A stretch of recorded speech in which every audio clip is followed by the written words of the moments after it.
大家好，我是老莫。本期视频跟大家分享一下炕饼的和面方法，还有制作技巧。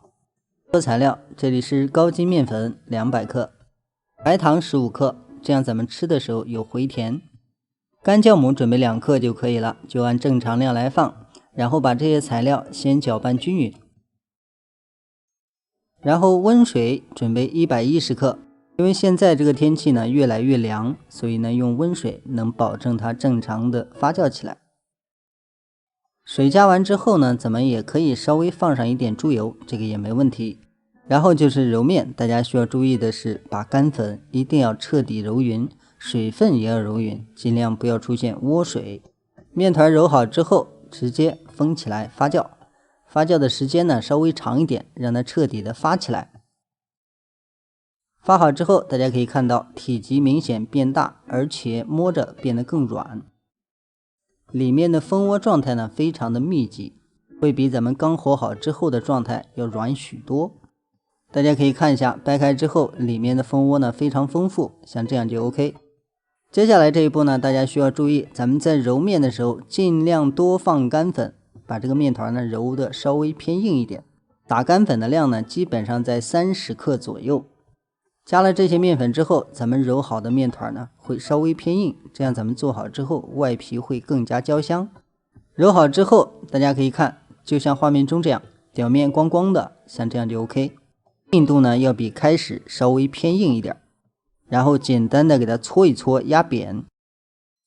用擀面杖开始擀制，擀的时候呢一定要擀得厚薄均匀，关键还是看自己的饼称深度有多深。如果它偏浅，咱们擀薄一点也没问题。最终呢，就是保证它厚薄均匀，这样咱们做好之后才一致。接下来咱们准备一个瓶盖或者是什么都 OK， 在上面给它印上这种花纹。这样做也有一点好处，防止它上面有泡，这样咱们炸完之后呢，它这个泡就不会起来。然后再次盖上保鲜膜，醒发10分钟。这次发酵的目的就是咱们做好之后能够更加蓬松暄软。如果直接放到锅里做呢，很可能出现里面不熟的情况，尽量给它放一下，然后发酵好之后呢，轻按有一点点起伏就可以了，不需要发的特别久。接着电饼铛中火预热5分钟，在无油状态下，之后放入饼坯，后垫上一点吸油纸，防止上盘的脏东西粘上面。开中火焖4到5分钟。是双盖的话，上盖尽量别开火，就像咱们画面中这样。到时间直接翻面，大家可以看一下，下面已经上色，然后另一面也是4分钟。时间到了，直接打开，咱们翻面，大家可以看一下另外一面。如果上色比较均匀，就像画面中这样，敲起来硬硬的就 OK 了。如果咱们想做出外面那种又白又裂的感觉，咱们就用大火3分钟左右开盖。咱们做好之后呢，外面就是裂的，里面也是松软的。咱们今天这个做法相对来说对新手特别好用。如果大火的话，大家很难控制。